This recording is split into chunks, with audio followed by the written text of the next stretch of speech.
os pecados e cure as nossas enfermidades.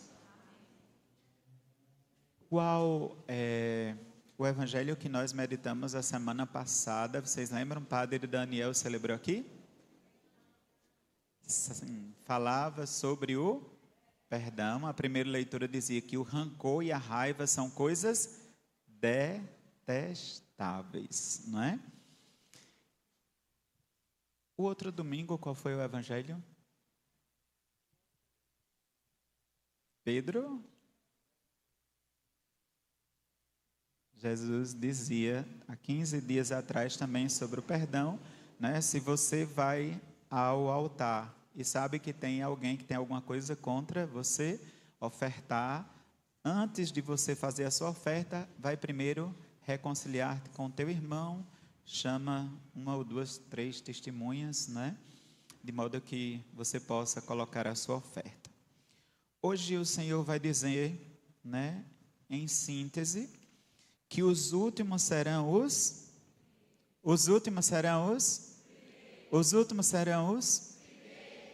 isso. Porque às vezes nós não compreendemos isso. E de fato, se a gente fosse pensar, não é, o evangelho de hoje, se aqui alguém trabalhar o dia todinho a mesma coisa e o outro que chegou às 5 da tarde na hora da saída ganhar a mesma coisa, o que chegou por primeiro vai rasgar a boca no mundo e vai dizer que o patrão está sendo injusto. Porque o nosso modo de pensar não é o mesmo de Deus. Por isso que a primeira leitura vai dizer assim: buscar o Senhor enquanto Ele se deixa encontrar, e os meus pensamentos, não são como os vossos pensamentos. Os vossos caminhos não são como os meus caminhos, diz o Senhor. Abandone o ímpio o seu caminho e o homem justo as suas maquinações. Pensemos bem, não é? Eu sempre digo para a gente pegar o fio do evangelho, sempre do domingo anterior, para que a gente possa meditar sobre ele ao longo da semana. A palavra de Deus é alimento para a minha vida. Então ela não pode ser perdida assim.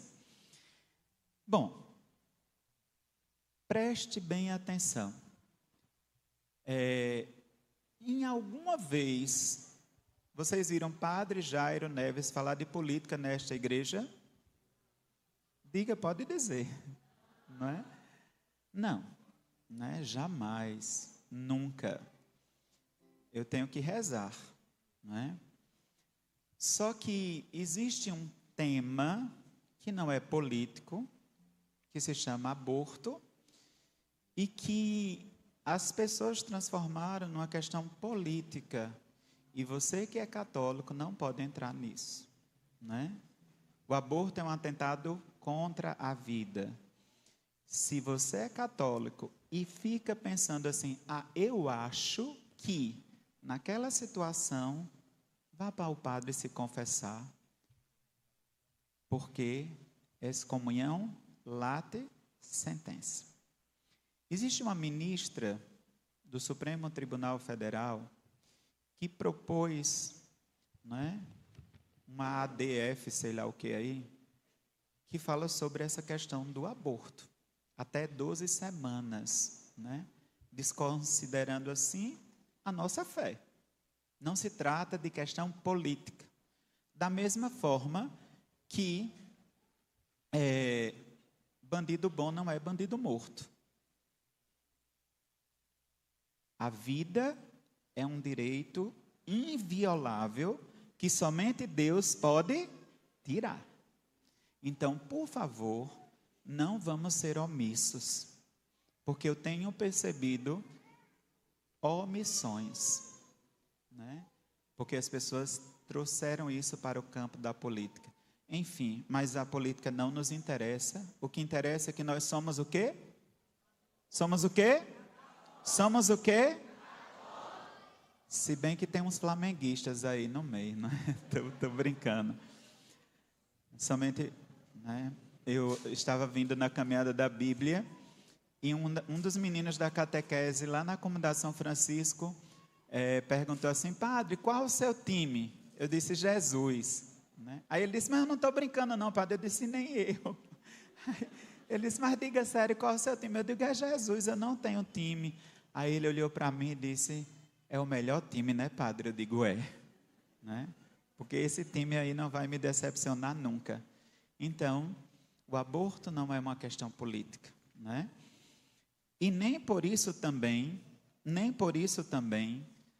a gente vai ficar amaldiçoando a vida dessa ministra. Porque se ela fez isso, não tem o conhecimento mínimo do amor de Deus e do que é conceito de vida. O que é que essa mulher precisa? De oração. Lembra o que o Evangelho disse?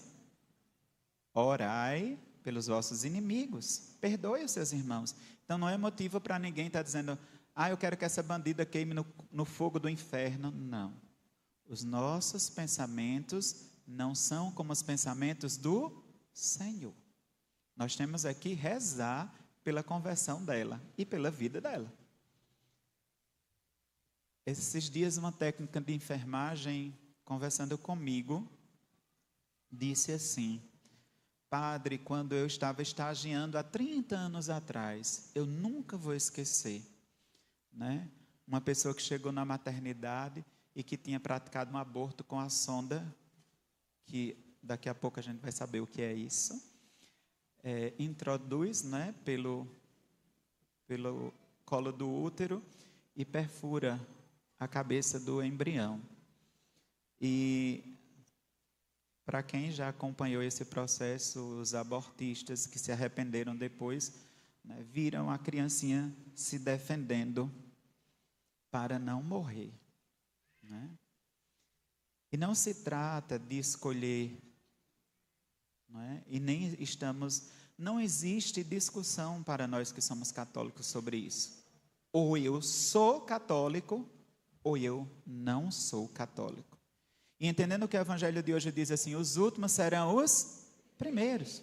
Porque se essa mulher se converter, mesmo tendo promovido essa barbaridade, que eu tenho fé em nosso Senhor Jesus Cristo e pela intercessão da Virgem, que não será aprovado, porque nós vamos botar o joelho no chão e nosso Senhor não vai deixar que vidas inocentes sejam ceifadas, não é?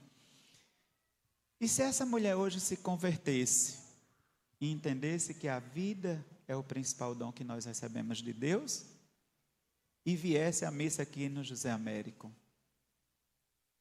ou talvez morresse antes da gente, a última que seria a primeira, não é? Ou se um bandido da pior espécie que tenha cometido todos os crimes, né? Eu já vivi uma experiência de Deus dentro de um presídio, eu já disse isso a vocês aqui. Eu fui sem olhar, julgando, né? Eu disse, não interessa o que vocês fizeram, eu vim aqui para falar de Deus, somente de Deus. E eu vi aqueles homens chorando, me abraçando, padre, eu agora quero me confessar. E eu fiquei pensando, meu Deus, se um desses homens que fizeram atrocidades fosse na paróquia e alguém soubesse de toda a vida dele, como era que ia olhar para ele? Os últimos serão os primeiros, porque no último instante o Senhor nos concede a graça da conversão. Entendam que nós não estamos falando de política, nós estamos falando de vida. E com a vida ninguém brinca, né? Então nós temos a graça de hoje receber em nossa paróquia a doutora Raquel, que é médica no HU, ela é ginecologista, né? E ela vai dar o testemunho dela, que é belíssimo, sobre a abertura à vida, né? Baseado em tudo aquilo que a igreja nos diz. Seja bem-vinda, doutora Raquel, vamos acolhê-la com a salva de palmas.